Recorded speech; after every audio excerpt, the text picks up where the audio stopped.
it's interesting because all the cotton that's being grown in the south, because they basically just, that's all they do is they just grow cotton, tobacco, sugar, various other crops as well. But they have no means, they have no industrial base with which to actually produce products from these raw materials. So what actually happens is they end up, most of their, everything that they use in the south is essentially imported from the north. So even the cotton that they grow, they have to sell. They sell to northern manufacturers who will make clothes that they then buy back. So by the time they've done all of that, they're not really making money because they've got this strange import export thing. And it's the same thing reality, with Britain. No, so yeah, I was just going to say it's the same with. It's even worse in the case of because they're selling so much to us that we're using it, but then when we put it on our boats, put clothes and things and whatever from that we've made with it on the boats to sell back to the Americans, because a huge amount of trade could be done in the north versus in the south, the British ships actually they won't land in southern ports because they won't make as much money. So they land in northern ports and they sell to the north, who then so then if the southerners want those products, they then have to pay an extra fee to get that transported down to them. It's a bit like the grain that we were talking about before. You know, the Roman Empire. The further away you get, doubles in price every 50 miles. In price.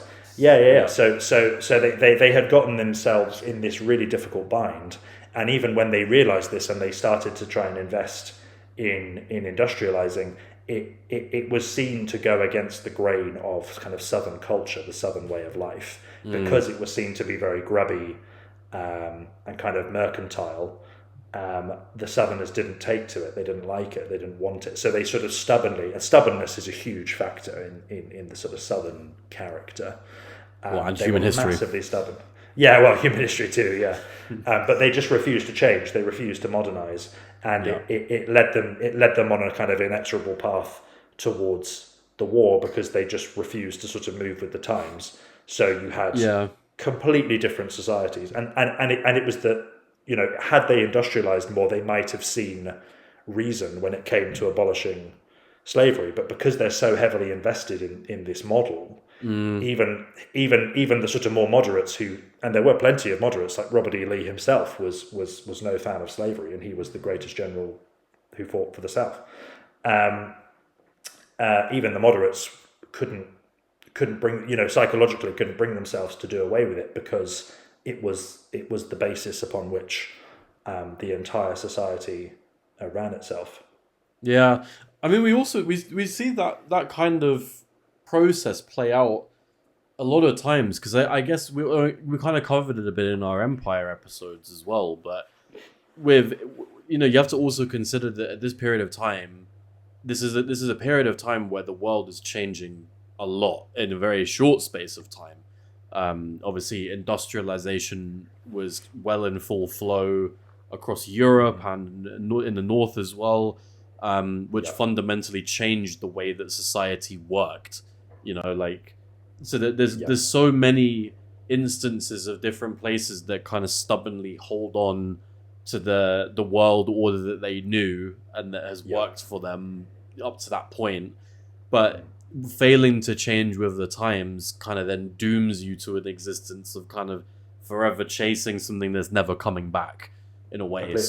Completely. So it's also interesting because I think when people like think about, you know, the Civil War or they think about other kind of historical events, you can hypothesize kind of how things might have been different if something went, you know, one thing changed. What if the Confederates won the war instead?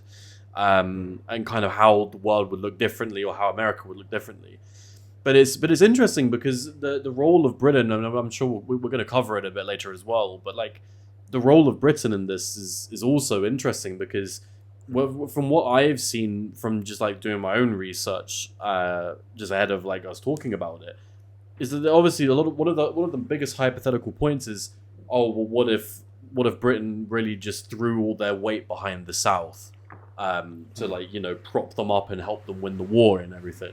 But what people sometimes I think don't realize is that, well, sure, like Britain definitely had a vested interest in stunting American economic growth, to sort of maintain their own hegemony over the world in that way. But at the same time, they had a thriving trade economy and sort of trade relationship with the North. In the Yeah. sense that obviously we mentioned kind of the supply chain in the sense that the South would supply the cotton and other raw materials to British and European factories. The British factories then pump out all the products, which then get sold to the Northern American consumers Yeah. and companies and businesses and so on.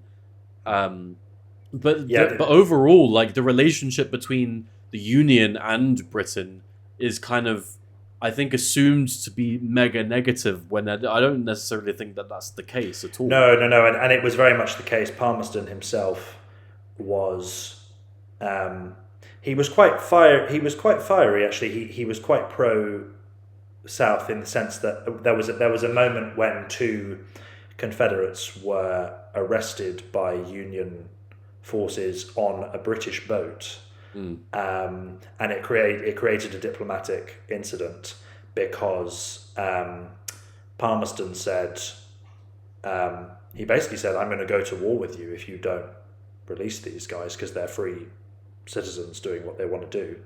And Palmerston actually sent, I think it was 17,000 troops to Canada. He actually dispatched them because he thought this could heat up and we may actually have to fight the North. So Lincoln famously said, one war at a time, and he kind of quietly let the two Confederate guys go because he thought, I can't be handling a war on two fronts here. You know? So Palmerston himself was quite, was sort of putting his money where his mouth was. But yes, as you say, they don't really, if they can avoid it, they don't want to sour relations with the North because the North is, although they're getting an enormous amount of cotton from the South, which is They get a lot of money from the North. Yes, exactly. They get a lot. They're doing the actual trade with the North, so they have to kind of play both sides. And part of the calculation, which it may be another episode, it may be later in this one that we get to it, but the Emancipation Proclamation that Lincoln puts out he puts it out in 1862, but it's to take effect at the beginning of 1863. Part of the calculation there is that he wants it to be made clear that if anybody comes to the aid of the South, they will be committing a crime because the South are now, not only committing a crime, but morally it makes it very difficult because Britain itself has obviously abolished the slave trade long before William Wilberforce and all that. So it's a calculation by Lincoln to stop foreign powers getting involved on the side of the South, but by upping the stakes essentially. Yeah. So it's everything Lincoln does is a calculation. Even those great moral victories that he makes, like that he gets, like the Emancipation Proclamation. There's always a sort of in the background, a kind of diplomatic or sort of economic aim rumbling away as well, because he's an enormously clever man as well as being very compassionate and moral.